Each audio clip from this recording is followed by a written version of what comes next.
Kannur Koothuparamba ചെറുവാഞ്ചേരിയിൽ BJP. പ്രവർത്തകന്റെ വീടിനു നേരെ ആക്രമണം. കണ്ണവം സ്വദേശി രാജേഷിന്റെ വീടിനു നേരെയാണ് ആക്രമണമുണ്ടായത്.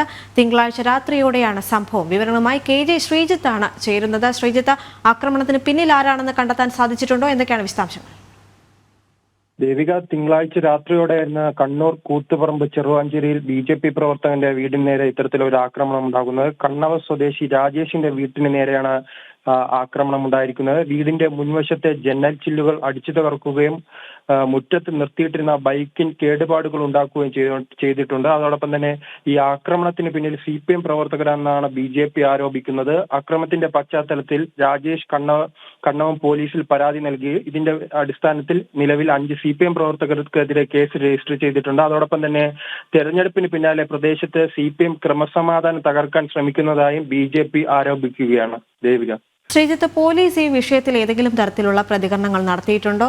പ്രതികൾ ആരൊക്കെയാണ് എന്നുള്ള ഒരു സൂചന ലഭിക്കുന്നുണ്ടോ?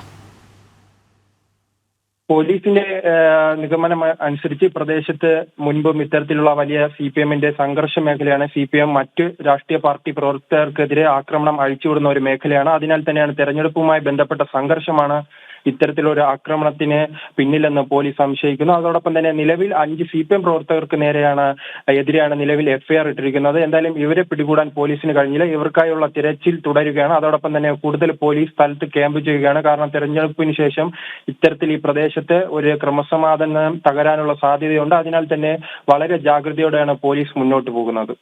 ശ്രീജിത്ത്, നിരന്തരമായി ഇത്തരം സംഭവങ്ങൾ നടക്കുന്നു എന്ന് പോലീസ് പറയുന്ന സാഹചര്യത്തിൽ സുരക്ഷ ഒരുക്കാൻ പോലും പോലീസ് തയ്യാറാകുന്നില്ല എന്ന് തന്നെയാണ്. തീർച്ചയായും, കാരണം നമുക്കറിയാവുന്ന കാര്യങ്ങളാണ്. വർഷങ്ങളായി തന്നെ കണ്ണൂരിന്റെ വിവിധ മേഖലയിൽ ഇത്തരത്തിലുള്ള ആക്രമണങ്ങൾ തുടർക്കഥയാണ്. പ്രത്യേകിച്ച് CPMന് സ്വാധീനമുള്ള CPMന്റെ ശക്തി കേന്ദ്രങ്ങളിൽ ഇത്തരത്തിൽ മറ്റുള്ള പാർട്ടിക്കാരെ പ്രവർത്തിക്കാനോ അതോടൊപ്പം തന്നെ അവരുടെ ആശയ പ്രചരണത്തിനോ എന്നും ഈ CPMന്റെ പ്രവർത്തകർ അനുവദിക്കാറില്ല. അതിന് സമാനമായ രീതിയിൽ തന്നെയായിരുന്നു തെരഞ്ഞെടുപ്പ് കാലത്തും. ഇത്തരത്തിൽ തെരഞ്ഞെടുപ്പ് കാലത്ത് കള്ളവോട്ടും അതോടൊപ്പം തന്നെ ബൂത്ത് പിടുത്തവും എല്ലാം മുൻകാലങ്ങളിൽ ഉണ്ടായിരുന്നു. എന്നാൽ അതെല്ലാം ഒരു പരിധിവരെ കുറച്ചു കൊണ്ടുവരാൻ നിലവിൽ പോലീസിന് കഴിഞ്ഞിട്ടുണ്ട്.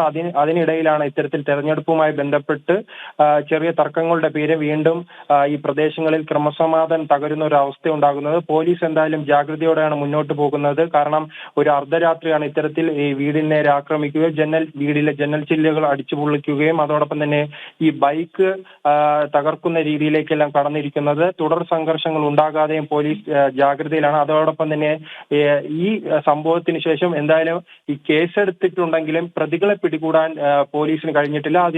ഇത്തരം പ്രതികളെ പിടികൂടാത്തതിനുള്ള കാരണം ഈ CPM നേതാക്കളുടെ ഭാഗത്തു നിന്നും വലിയ സമ്മർദ്ദം ഉണ്ടാകുന്നതായി പോലീസ് അതിന്റെ പശ്ചാത്തലത്തിലാണ് പോലീസ് ഇത്തരത്തിൽ പ്രതികളെ പിടികൂടാത്തതെന്നാണ് BJPയുടെ ആരോപണം. എന്തായാലും BJPയിലെ പ്രധാനപ്പെട്ട നേതാക്കൾ ഈ രാജേഷിന്റെ വീട് സന്ദർശിച്ചിട്ടുണ്ട്. അതോടൊപ്പം തന്നെ ഈ പ്രതികളെ ഉടൻ തന്നെ പിടികൂടണം, CPM പ്രവർത്തകരായ പ്രതികളെ ഉടൻ തന്നെ പിടികൂടണമെന്നാണ് BJP നേതാക്കൾ അഭിപ്രായപ്പെടുന്നത്. കെ.ജെ. ശ്രീജിത്താണ് വിവരങ്ങൾ നൽകിയത്.